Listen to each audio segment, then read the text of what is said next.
Oh, no. No. Don't be Now honest at all. It's. Now I need to be careful what I say. You don't need to be careful with what you say. Welcome back to A Road Less Traveled, a podcast by Applewood Distillery, where we interview people around the world who are pushing the boundaries in their given field. And today, we've got an incredible guest, not just because he's my brother, my blood brother, my older brother, but also because he's been on an incredible journey, not only of, first of all, an incredible field. Like an absolutely wild field, one which I don't think, out of sheer curiosity, I'm going to ask a tiny question before I give you your formal introduction. Did you ever think you'd be here? No, definitely not. Yeah. No, Awesome. Going through uni and everything, for sure, this was not what I pictured in my future. Brilliant. So we have someone who didn't even think that they'd be here themselves. And I had no idea that this was going to happen. We've got the amazing Will Hammersla with us, who is the national sport climbing trainer for the Swiss team.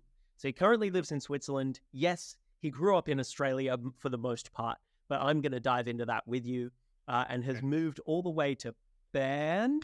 Yeah, Bern. Bern. Yeah, I'm still practicing how to say it too. Yeah, 100%. He's moved all the way to the Swiss capital to literally, in my opinion, teach Eskimos to ice fish in terms of teaching the Swiss to climb. And it's such a pleasure to have you, man. Thank you so much for joining me. It's a pleasure. Thanks for having me. No, honestly, it's my pleasure. So can you... So first of all, I've got a few questions straight off the bat for maybe some people who might be listening or watching who have never, ever, ever thought about rock climbing before or sport climbing, and we'll go into the difference between that. But you specialize, correct me if I'm wrong, you specialize in a subset of climbing called bouldering. Is that accurate? I mean, to be honest, I wouldn't say that I specialize in bouldering. I have more of an affinity for bouldering personally than I do for a lot of the other disciplines. But my work is in sport climbing, which is competitive climbing. And that's I guess, two of the three disciplines of competitive climbing. Bouldering, competitive climbing that you said, and then also lead climbing. I do a lot of work in lead climbing as well. Lead climbing. And then what's the last one? Speed climbing. Yeah, it's the one that everybody climbing. Yeah, it's the one that everybody, I guess, relates more to sport climbing. It's the race. It's where you go fast. I'm like, oh yes, but also no. Yeah. Okay, cool. So I want you to talk me through the three and the differences between them, because there might be some people again who are familiar with one, aren't familiar with the others. So sure. Talk to me as if I am 5. Okay. And basically. So first of all, what's the difference between rock climbing and sport climbing? Because they're both kind of the same, rock climbing and sport climbing, but you made the distinction before we got on air that there is a difference between them. So what is that difference to start with? Okay. So sport climbing is on artificial walls with artificial holds. You have another group involved called brute setters, which is how I got involved in the sport, which I'm sure we could expand on later. But basically, people create the climbs for climbers to interact with, whereas rock climbing is typically done on natural surfaces. So you go outdoors, you go into the wilderness, you find a cliff face, you find small boulders, you find a mountain, and then you try to climb it in the wilderness on natural rock. So those are that's the main difference. There's obviously crossover between the two. People enjoy both. People train in one and compete in the other, or, I climb a lot of outdoors as well. But in terms of where I work, primarily it's the indoor part. Right. And then from there you spoke about, because sport climbing has the three disciplines. Yeah. You've got bouldering. You have, then you said you spend a lot of time in lead which I'm sure for a lot of people listening, they have no idea what you mean. Yeah. And then, Okay. and then speed climbing, which I think we can all kind of conceptualize. But are you able to talk me through the differences, the major differences between bouldering, lead climbing, and then speed climbing? Yeah. I'll try it. I think I'll go from like least complex to explain to most complex to explain. Least complex, I think, is speed climbing. So it's a race. The wall is exactly the same everywhere around the world. So everybody races on the same climb with the same materials. It's 15 meters in vertical height. I think it's vertical height, and it's 5 degrees overhung. And basically, climbers start at the start position with their 1 foot on the ground, and then a buzzer beeps them in. So it's like any 100-meter race. And then it's like the on your marks, get set, go, and then they race to the top. And it's the person who gets to the top fastest that usually wins. I say usually because the way that the competition is set up, it's very much like, I think it's like the 100-meter race where you have heats that are based on your time. And then the final race is actually a race between people. So somebody may post like a super fast time in qualifications, but that doesn't mean that they win the comp. They still have to race against each other to win the first place. Yeah. And then lead climbing, another word for it is difficulty. I actually don't know why people call it difficulty. Anyway, and this is a very, I would say, probably the most traditional of the three disciplines. So the climb tends to get harder and harder as you get higher and higher.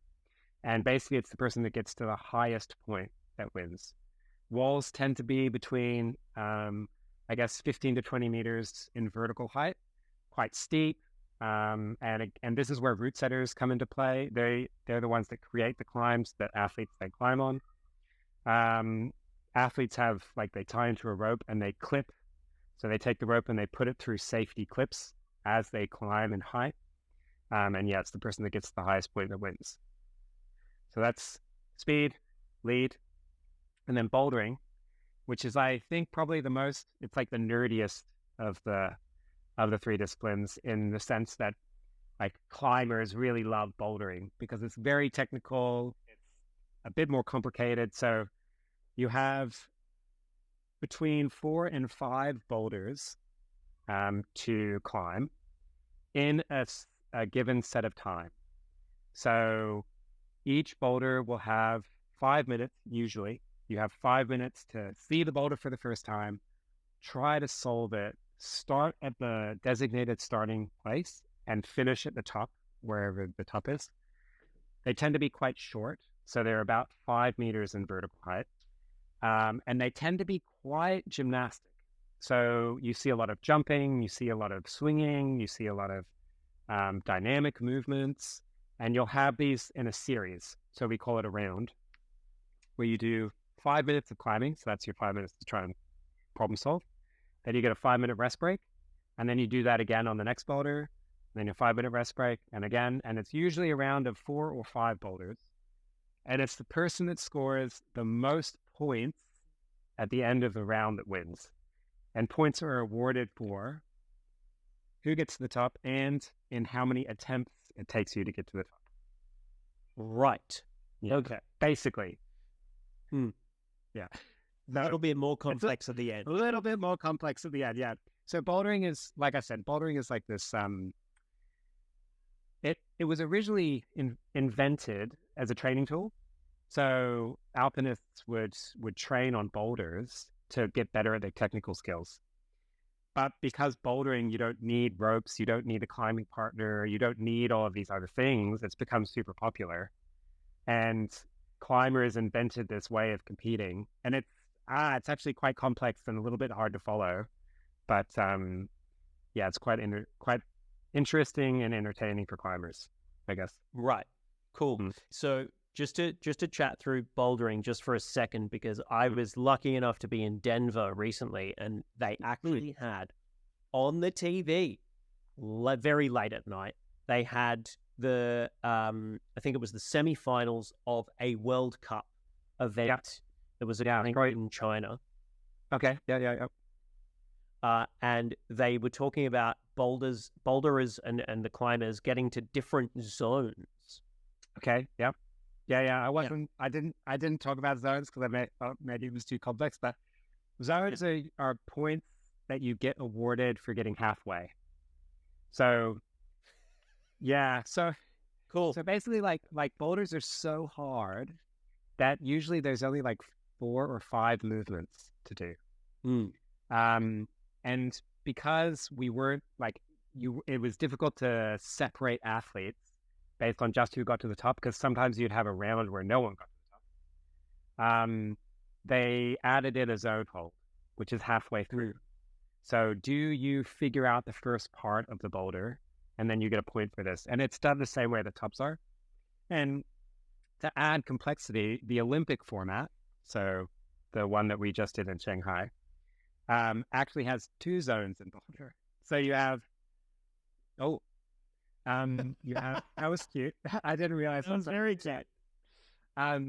So you have the starting position, you have a first zone, then you have a second zone, and then you have the top. And each zone is worth a different amount of points. So the first zone is worth 5 points, the second zone is worth 10 points, and then the top is worth 25 points. So, I mean, the format in bouldering at the moment is really complex. There's a couple of different styles of it going around at the moment. And, I mean, this is because climbing as a sport is relatively new. I mean, it's really only been around since the 90s.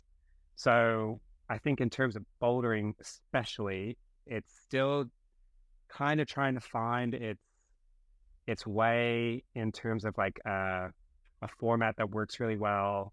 It's easy for event organizers to run, and it's entertaining for people to watch. Yep. Right. Okay. Cool. Thank you for taking me through that. I genuinely appreciate that. Just because I think a lot of people would have I think there are tons of people who do rock climb, and they do sport climb as well. But actually noticing the difference between the three is really quite important, especially people who are going to watch the Olympics in July, right? Yes. Yeah, exactly. Yeah. I mean, and the Olympics is pretty cool because you have a bouldering round, which again, like I said, the points is pretty complex. And you get points taken off depending on how many times it takes you to do something. But then it finishes with the lead discipline, the difficulty discipline. And the way that you watch it, it's really easy to see where someone needs to get to in order to win, or in order to come second or third or something like this. So in the end, watching the lead is really exciting because you know where someone needs to get to in order to like step into first place. So it's a little simpler to watch when you're watching it for the Olympics, I think. Okay, cool. Yeah. Awesome. Hell yeah. So my next question is, how the hell did this happen? Like, how did you get here from like, because you've always been quite sporty, if I do say so myself. You've probably been the sportiest out of the brothers, probably. And you kind of went into rock climbing, and I remember you going into rock climbing, and I was like, oh, that's cool. And then if it seems like, to me, thinking back on it, it's been like boom to the moon.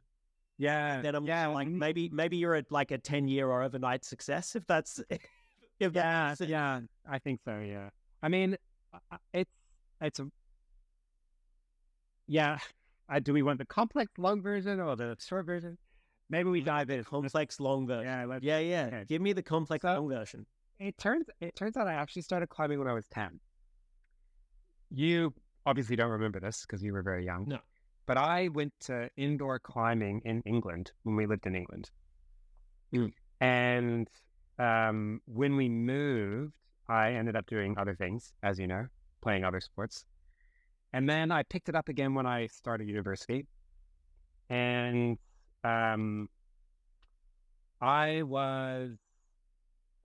it turns out, I went to university because I didn't really know what else to do. You know, I went to university first, and I found they had a bar, and I was like, wow, this is really great. So I failed all my subjects, and then I went back in the summer, and I passed all my subjects, and then I became a bar manager.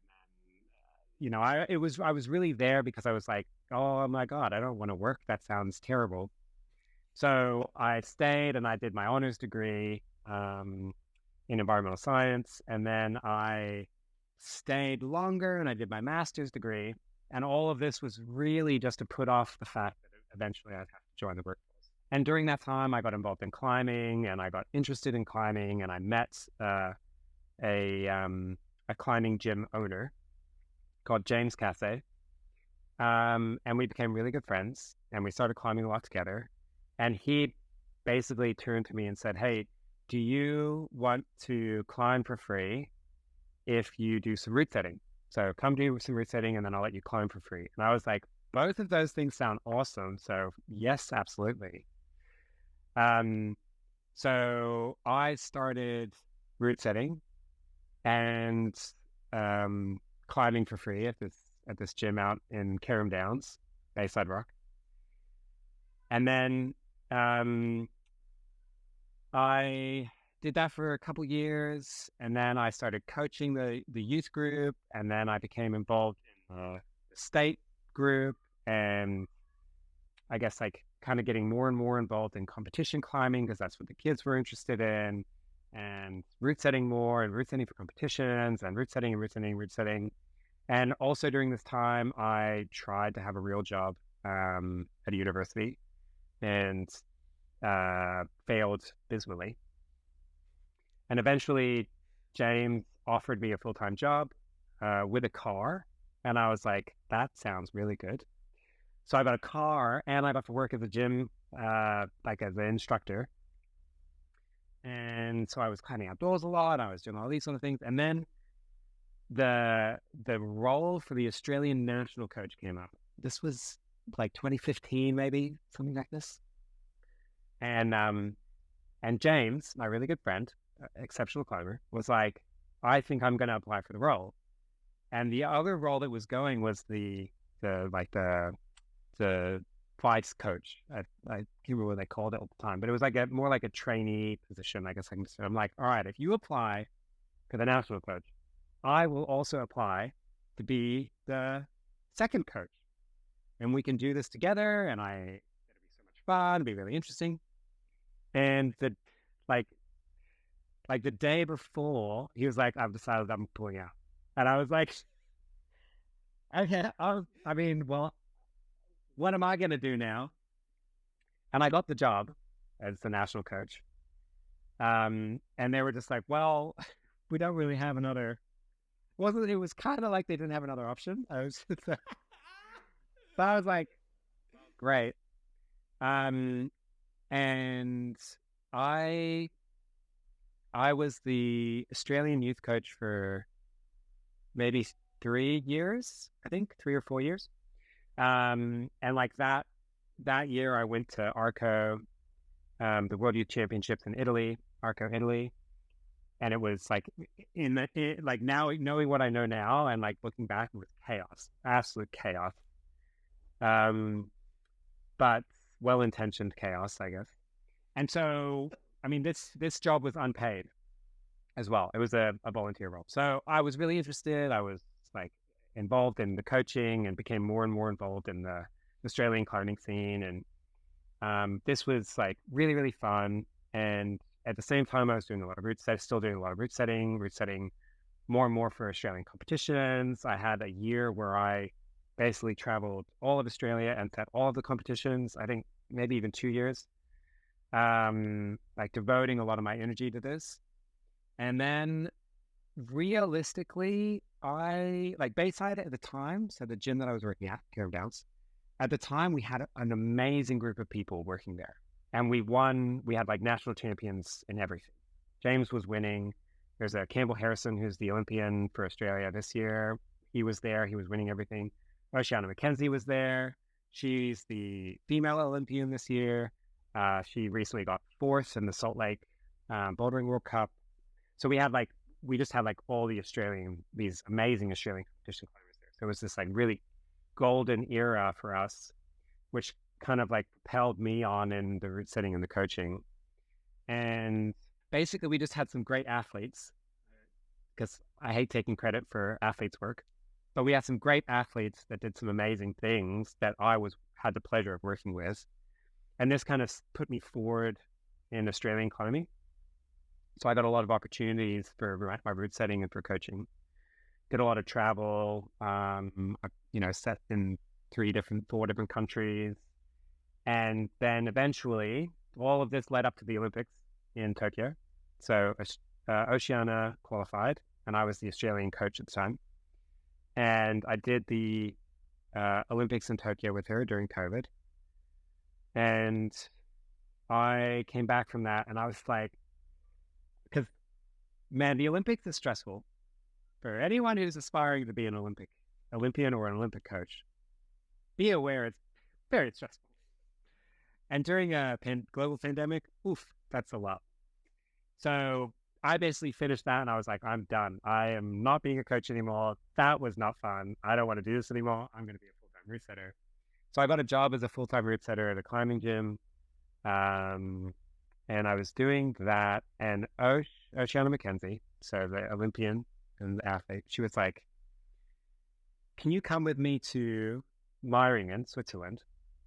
Because I want to go do this World Cup, and there's no coaches coming, and I'd really like you to come with me.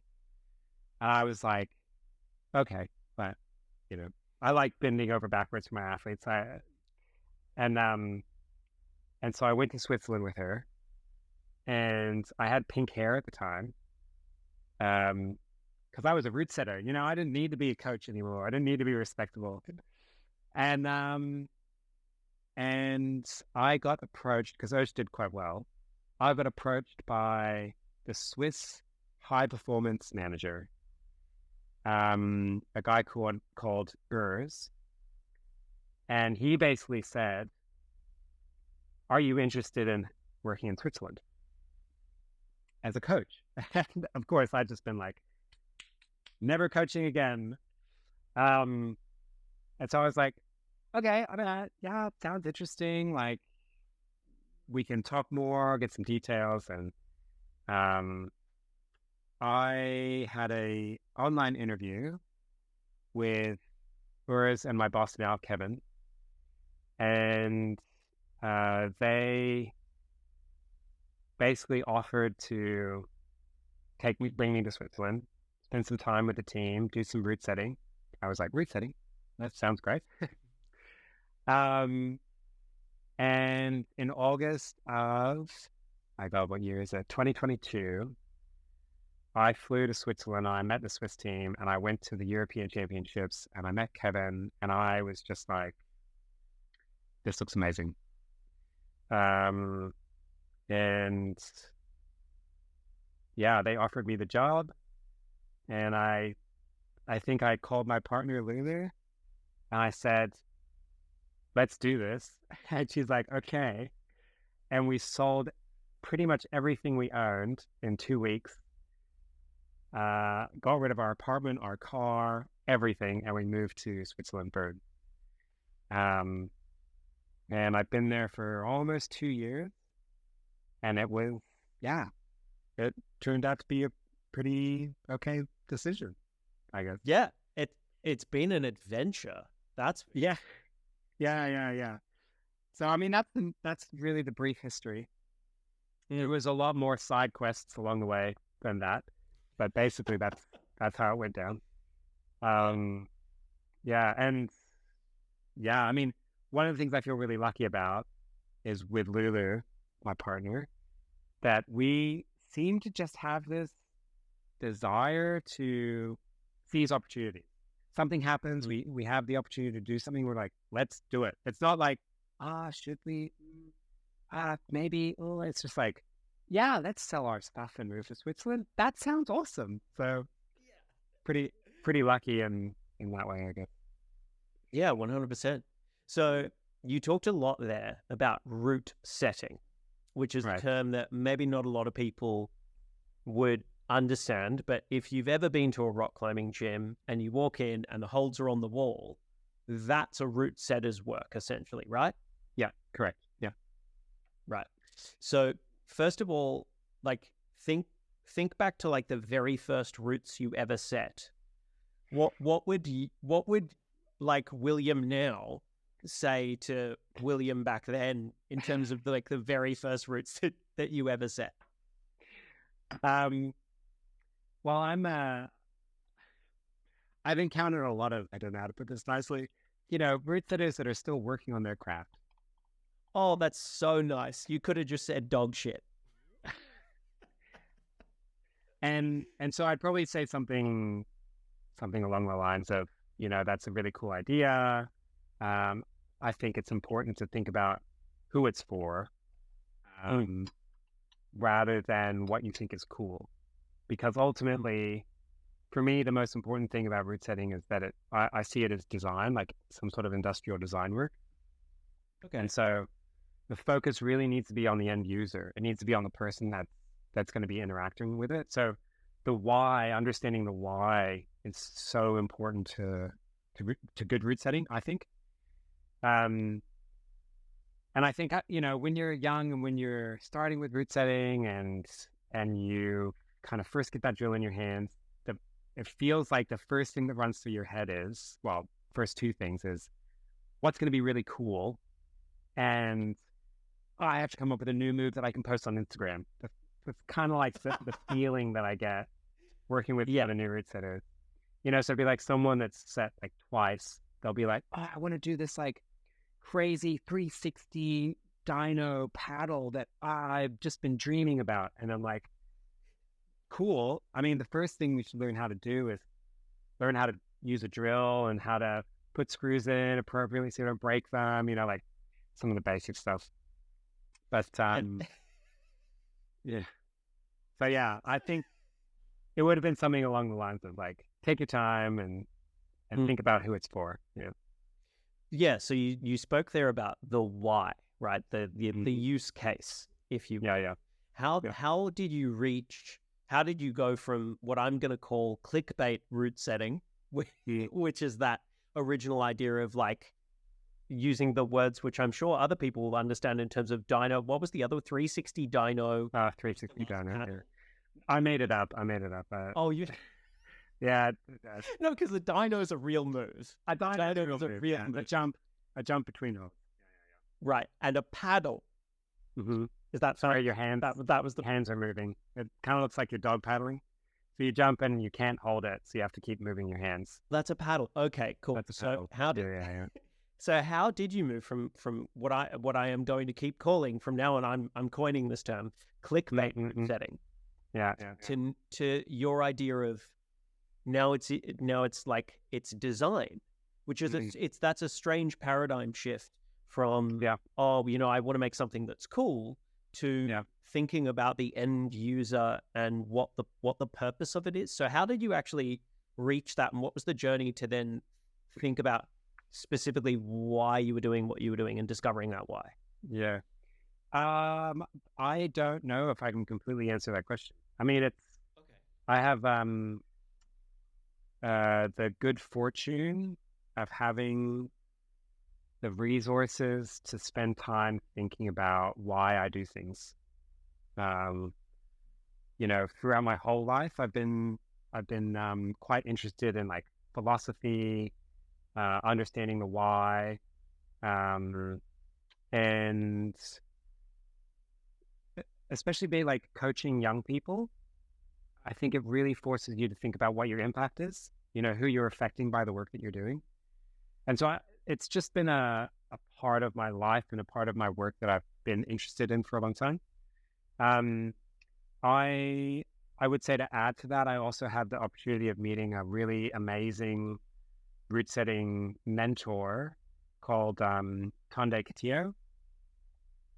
And Tonde has done a lot of work in discussing how really good root setting is like design, and how you can approach root setting as a designer and think about it in these this design framework. And I mean, initially that his thinking was what attracted me to him, and to ask him questions and seek him out. But I'd already kind of begun that journey as well. So, I don't know if I can totally if I totally understand the origin of those thoughts. But yeah, I think primarily it's like understanding my impact on the people around me, and the work that I do and how that work impacts the people around me has always been something that I've been interested in and motivated to understand. Right. Okay. So do you think that like you've known a lot of route setters in your time.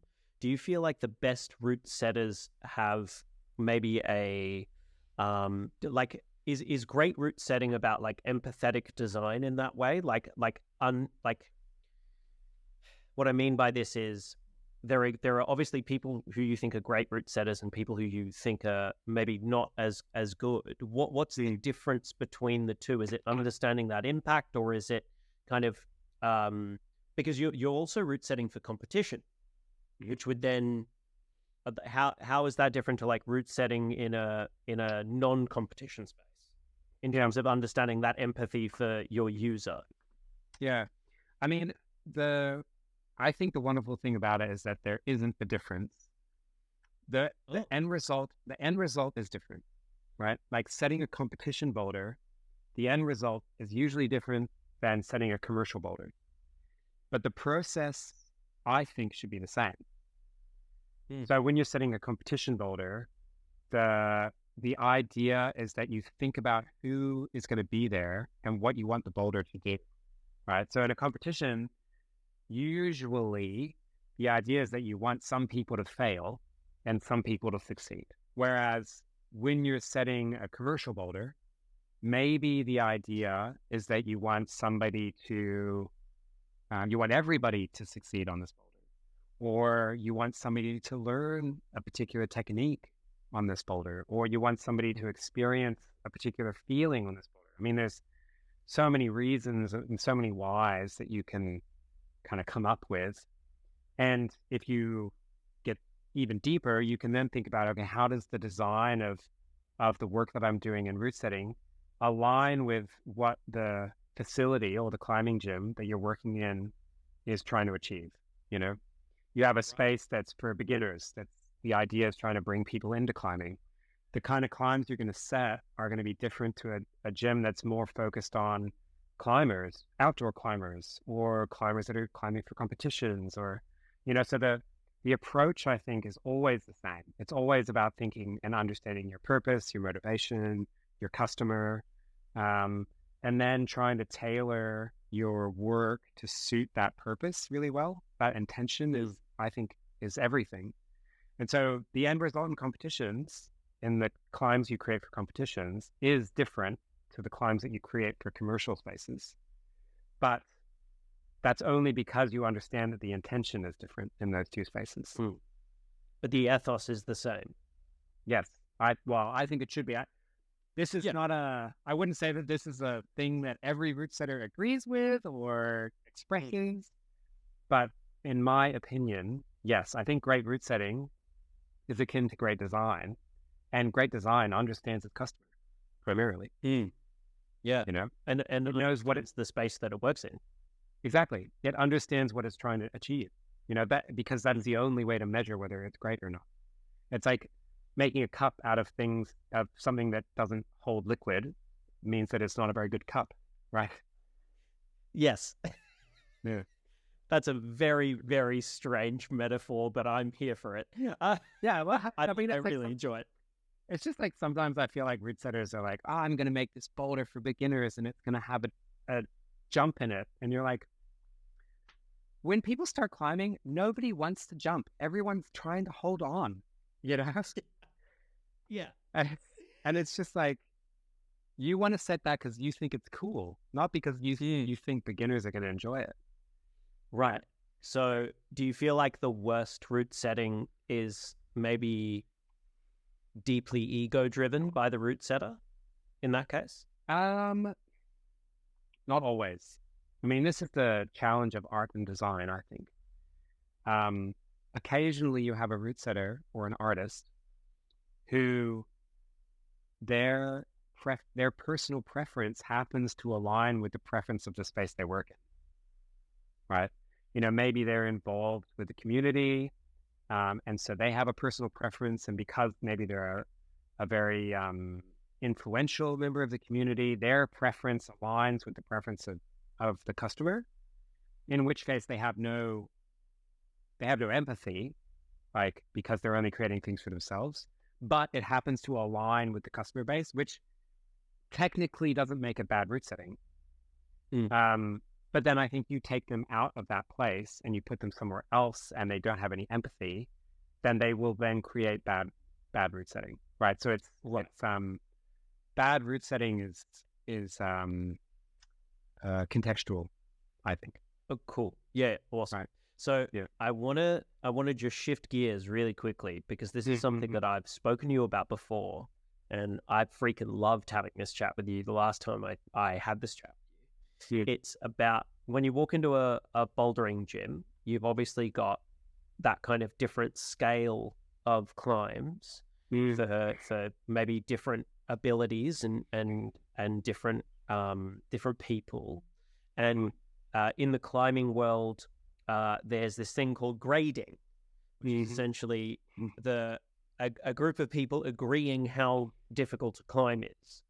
Right. Can you talk to me about what the systems of grading are currently, and then I want to dive into how you see grading, because I really enjoy picking your brain about this. So what are the current systems of grading, and where did that, like, do you know the origin of that system, or did it just kind of materialize parallel the sport? Yeah, I don't know if I know the origin of all the gradings, because there's a lot of different gradings. Basically, like, a lot of them, I would say, like, major continents where there's lots of outdoor climbing, is you have their own grading. So the US has its own grading. Europe has its own grading.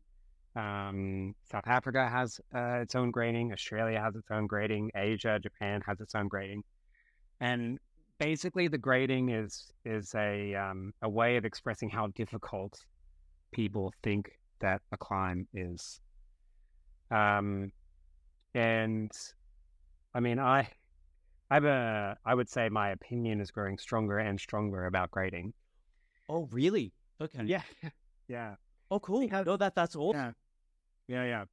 Because, I mean, if we take Europe, which is, I would say, has been the epicenter of rock climbing for the longest time. Grades are based on the Font scale, which was developed in Fontainebleau in France, which is like southern France. And it was developed by white European males. And everybody that's put up a benchmark grade has been a white European male, right? And so when you think about this, and how it now pertains to this kind of global community of climbers, you have a white European male setting the benchmark for what difficult is. And of course, a white European male body and average type is not the global average. And so there's this like very strange dynamic in grading, I think, globally, and how it's perceived and how important it is. And because unfortunately in the outdoor world, grading, like climbing hard grades, gets you sponsorship deals. And sponsorship deals is financial support, and financial support means you can continue your sport, and it's like anything, any capitalist venture. And so the impact of grading is like pretty large, but then it's certainly not a fair and equitable solution to understanding difficulty, I think. Yeah. And the additional like inherent problem is that indoor gyms tend to adopt this thing that's happening outside and decide they want to deploy it in their spaces, which could be, I mean, you have American bouldering grading system that's in Australian climbing gyms. And I mean, what does that mean? It's like, and then grading in Australia, they use American grading systems, but the difficulty of those grades is not always the same, so yeah, grading. Oh my gosh, the grading debate. Yeah. Well, I mean, it's for me, it's a very strange kind of thing to talk about when it comes to especially when it comes to outdoor climbing, in a sense, because you're essentially saying like this natural thing is an arbitrary is on this kind of arbitrary scale to a certain extent. Yeah. That's quite, and that's kind of a weird way of looking at things. And I also think I also think that it's oddly it becomes automatically a competition. I think grading in of itself automatically makes climbing a very competitive space. And as you said before, it's sponsorship dollars. It's like when I think of climbers I know of, I think of like Alex Honnold, and that's because he climbs very hard grades and usually without a rope in very dangerous situations, right? Yeah. But in terms of how you see grading, if the font system, or like is it the 511, the V system, what like different? Yeah, the US bouldering system is the V system, and then they also have like a root system or a V system, which is that 511, 512 this system. Yeah, I mean, it's interesting because I would say that this conversation kind of leads me down this direction of a lot of the work that I've been trying to think about, even in terms of high performance climbing, because I think that competition is a really interesting way to interact with something, because it forces you to really think about what it is that you need to improve on, right? Because if you don't improve on the things that you're not very good at, then you're going to have a hard time succeeding in competition in the classic sense of what success is. And I think grading does the same thing, right? It's like, I want to increase my grade, so therefore I need to think about what it is that I need to improve on, because then that will help me attain this higher grade, hopefully. So the framework, I think, is a really good one in terms of thinking about how we can understand and accept where we're at and where it is that we'd like to go, and then what the work that we need to put in might look like in order for us to go and achieve those things.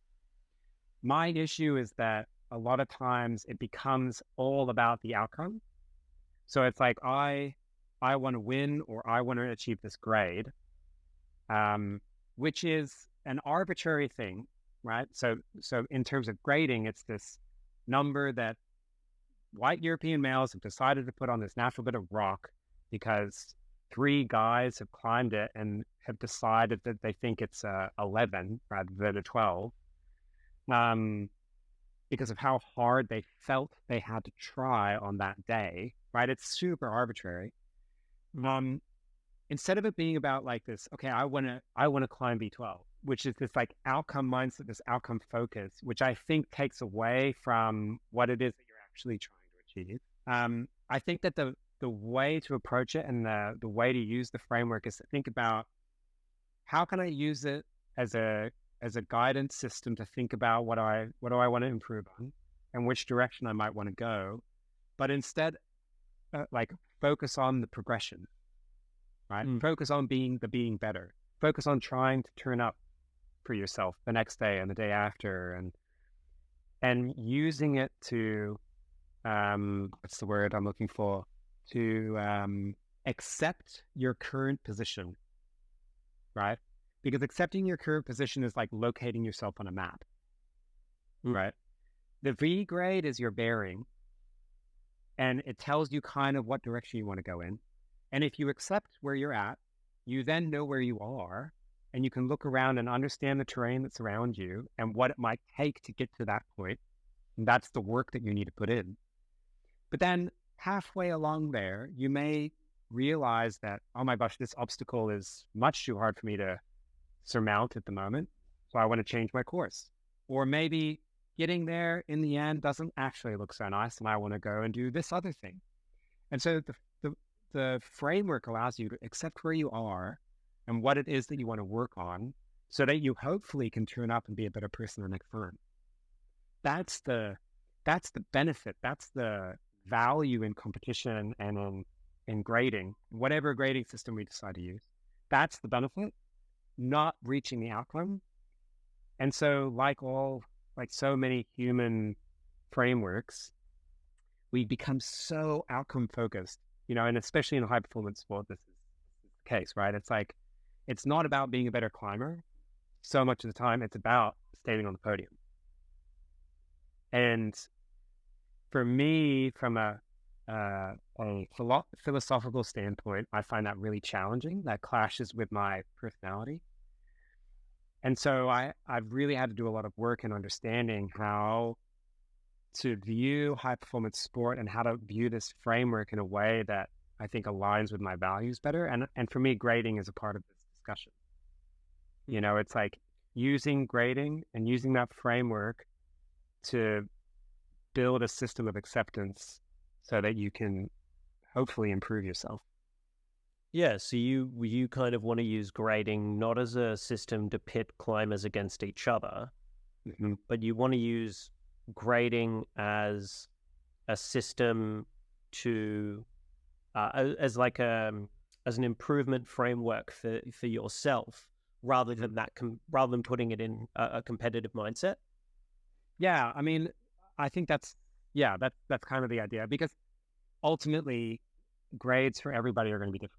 I mean, this is like what it boils down to, right? Like a V7 for one person, that's a bouldering grade.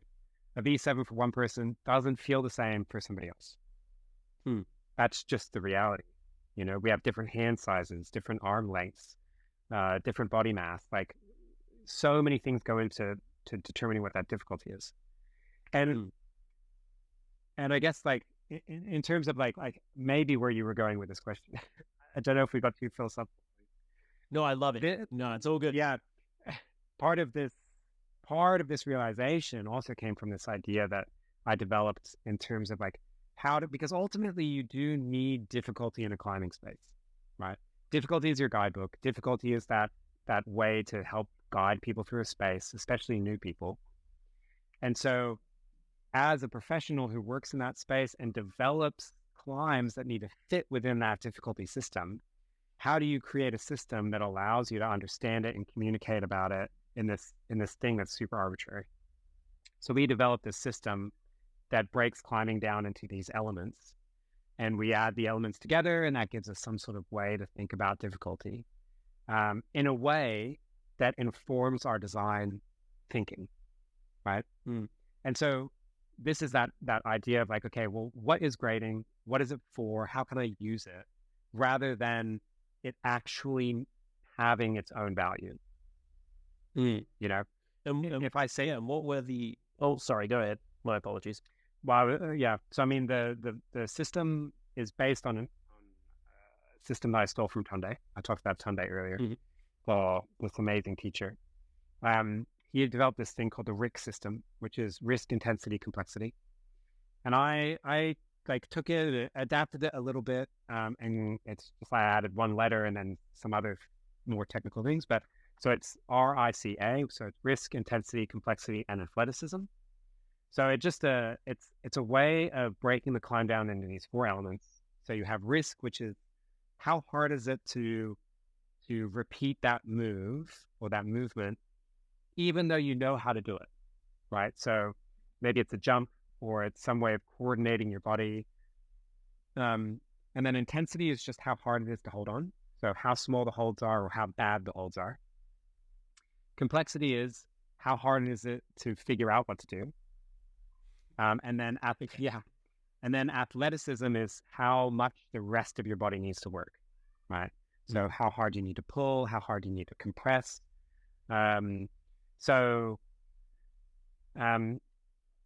This grading system, you have a RICA value, let's say, of 20. It's super arbitrary because it doesn't actually mean anything. But to the route setters who work in it and use it to communicate, it becomes super valuable. So it's this idea of like taking this meaningless grading system, which I think just deals with intensity and nothing else, um, and and developing a system that allows you to talk about something in a meaningful way that actually allows you to create direction for what it is you're trying to achieve. Yeah, and that's why V grades are terrible. yeah.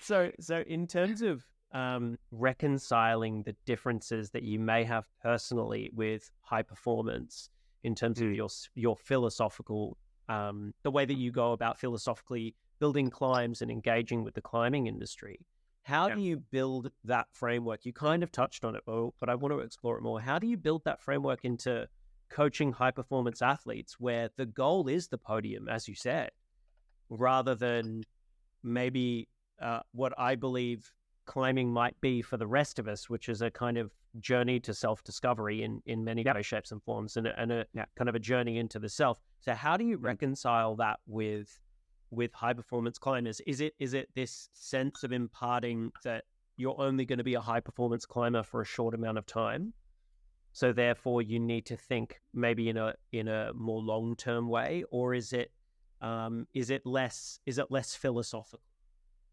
No, I mean, I would say that you're pretty much spot on. There's a few key differences and things that I think are important for high performance athletes to think about. Because I believe that any endeavor can be thought about in the same way that high performance is, right? The only reason we call it high performance is because it's like we've decided to label it this thing with this group of people that, are only able to do this thing. Whereas I would say a lot of the work that you do as a professional is high performance. It's just in something different. You have a vast knowledge, knowledge base of the things that you work in, and you perform at a very high level in this because you put a lot of effort into it. And so like this distinction is again, like grading, arbitrary. And so I think it's so important for people to think about the why, again, just like in design, and really understand what it is they're trying to achieve with their time and in this life. So, super deep. Because let's say you do win a competition. You stand on a podium, you get to have the medal, maybe you get some more sponsorship, which theoretically allows you to continue to climb. And then nothing actually happens. One of the reasons I love working with one of the athletes so much is because he went and won a World Cup. And then afterwards, we had one glass of champagne together after winning a World Cup, like being the best. And then he packed his suitcase and got on the train and went to another competition. That was it. It's like, there's not, like, the heavens don't open up and suddenly life is vastly different. You still have to live with yourself. You still have to be comfortable with who you are, of how you interact with the world, of the impression that you leave. And the benefit of getting older, if you're lucky enough to get older, is that you start to understand the true value of existence, and how the people and the adventures that you go on are things that you remember. Most of the time, the athletes that you talk to that stand on the podium don't really remember standing on the podium. They don't really remember that 30 seconds of TV interview that they had, right? They remember these like weird, quirky things, like riding a bike with this person sitting on the back, or the ice cream that they got afterwards, or, these other little details about life. And so ultimately, all of this stuff that we do and we work so hard to get better at is just a journey inwards for ourselves to understand how to become better people, and contribute more to the world.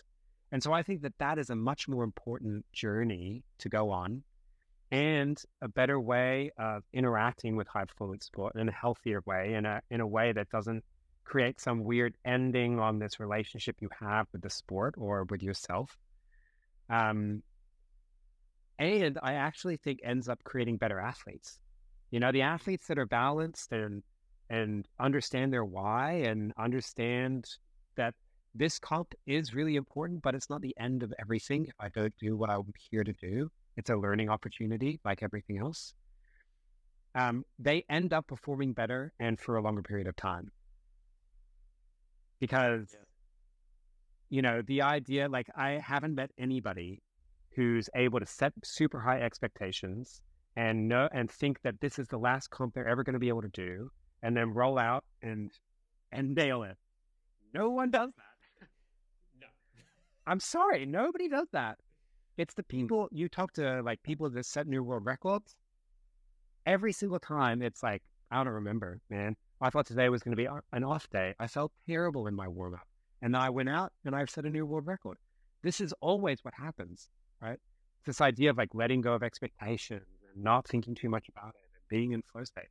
All of that stuff is about not overthinking about it and instead thinking about this like idea of like self-development and understanding that this isn't the end and it's a learning experience and I want to move forward through life and all of this sort of stuff. So for me, that's how I've managed to align it, and I definitely it doesn't sit perfectly with a lot of other sports professionals and a lot of other people that I work with and interact with, and people are entitled to have a different opinion. And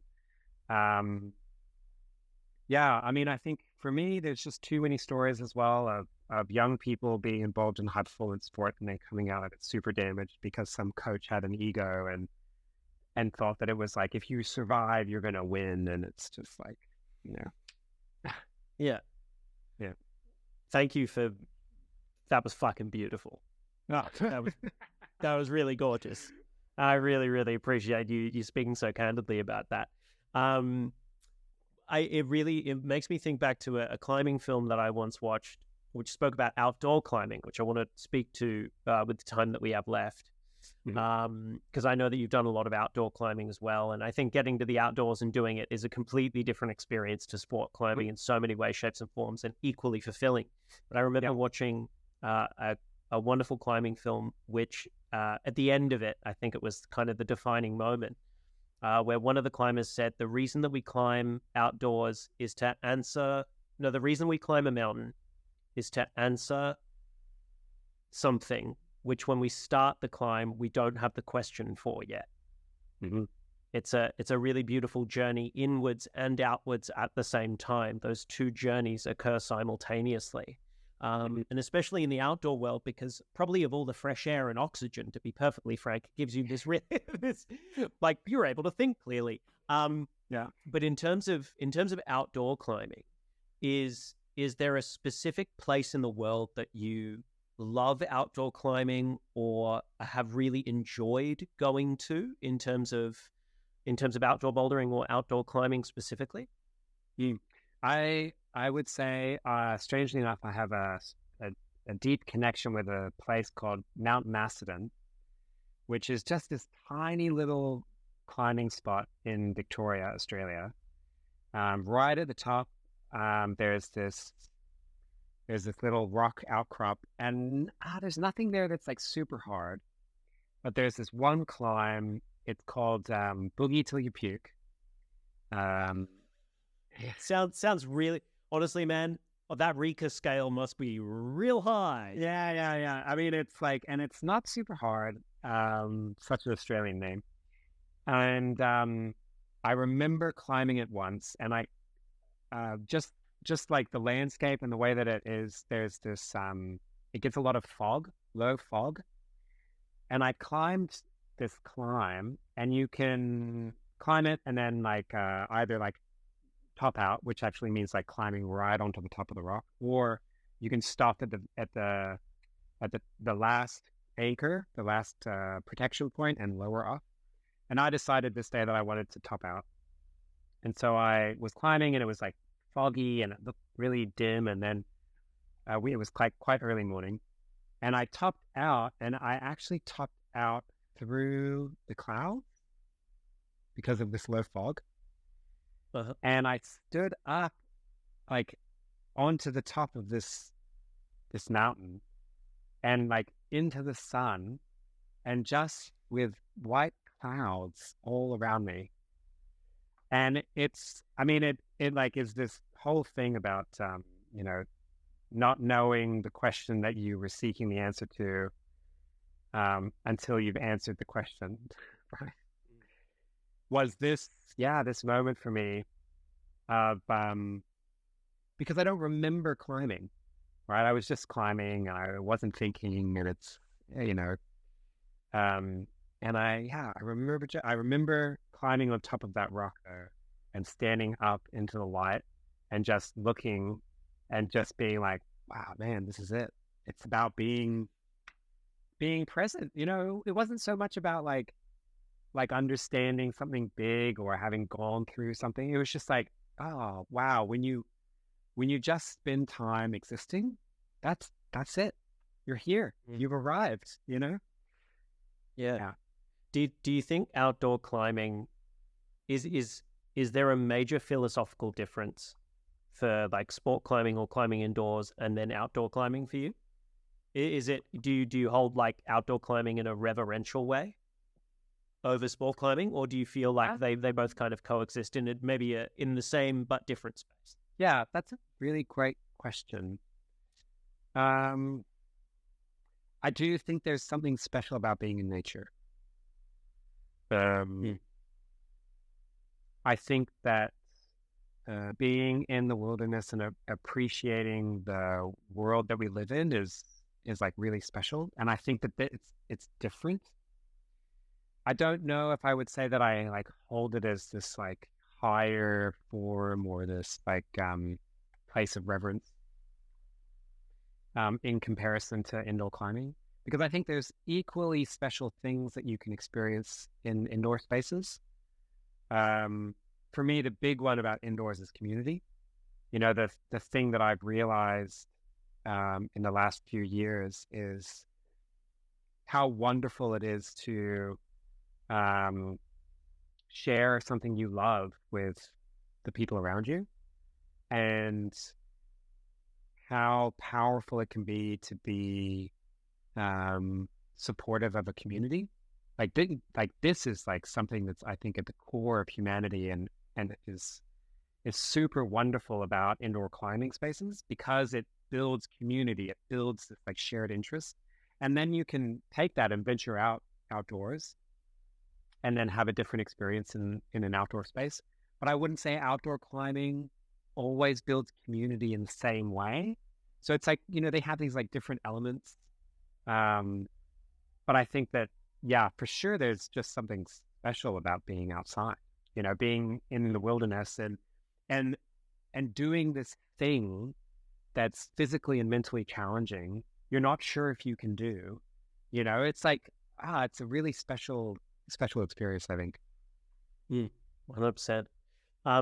Final question for you. Final question. Okay. I promise. Okay. If one was wanting to go rock climb outdoors in Australia, it's a two-parter. One, where would they go? Like, what's the top 5 hit list for outdoor climbing? And two, what are Will Hammersla's essentials for that kit bag, for the things you need to bring, both like safety equipment, Okay. and then also like the you know, essentials you need to bring, whether that be like baby wipes or like you know, whether it's like you need to bring like underpants that don't chafe, or like what's the what are the like the secret essentials that you need to really enjoy a trip?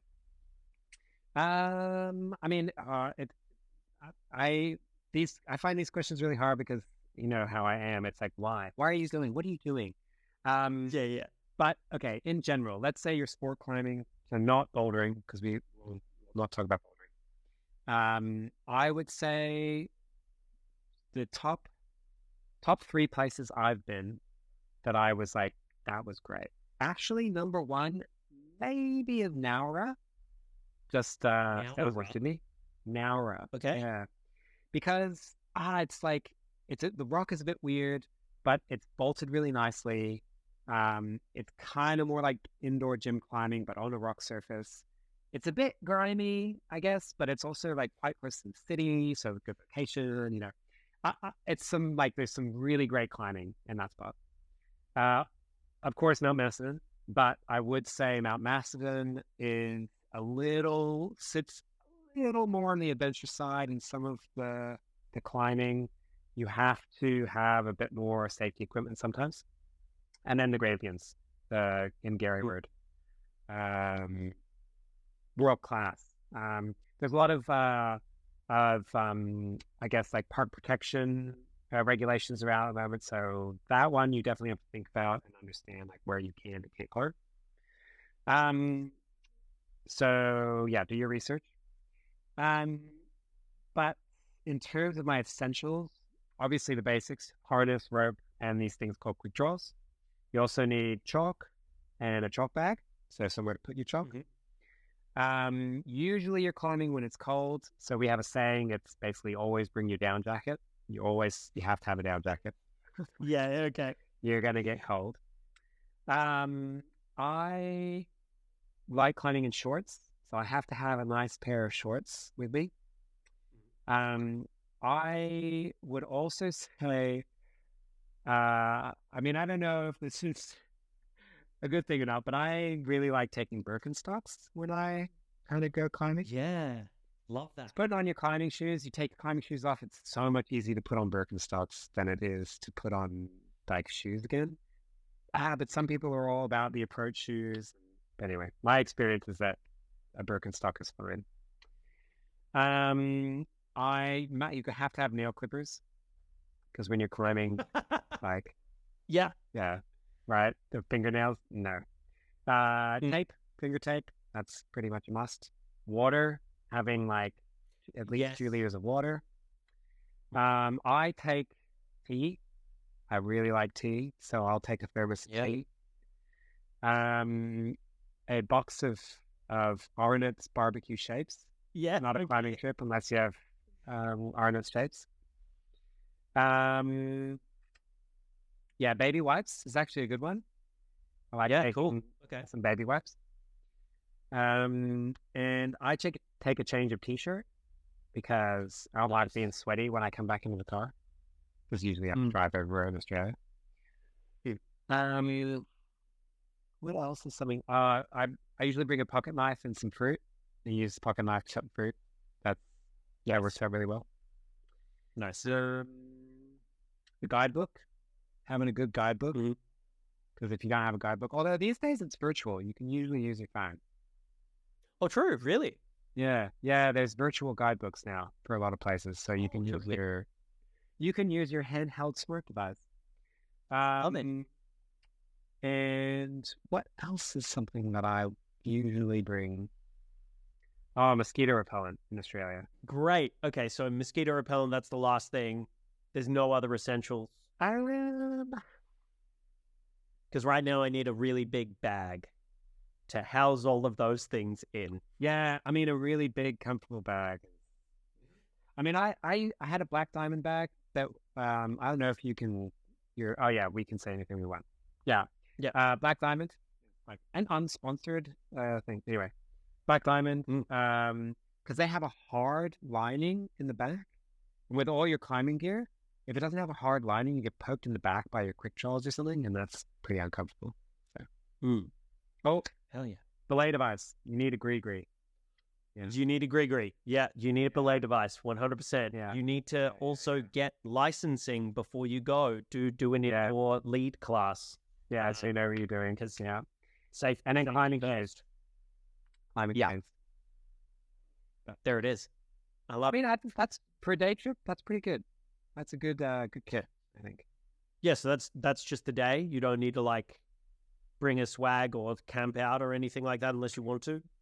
Yeah, if you're camping, the list grows. Like you've got then the stove. You need the cooking stuff, and then the whole kitchen thing. That's a whole nother thing. You want a good weatherproof container. Then you would have seats to sit on, like lighters, like, I mean, the list can really grow. Like, I personally am a bit of a bougie camper. So I like car camping, like that's my vibe, rather than like really, really getting out there. So yeah, I'll usually pause into Horsham to have a cappuccino before I hit the rocks. Yeah, sick. That's Yeah, yeah, man, that's how I roll. Hell yeah, dude. Well, look, next time you're in Australia, we're definitely going to have to go to the Grampians. Maybe stay one of the nights at the Royal Mail Hotel, because that would be if you're into bougie, the Royal Mail Hotel is bougie and it's great. That's nice. Plus, shameless plug, we make a gin for it. So there we go. Go on in. Hey, I got there. Let's go. But thank you so much for joining me today, man. I really, really appreciate it. And I'll hopefully see you really, really soon. Yeah, you're so welcome. Thank you.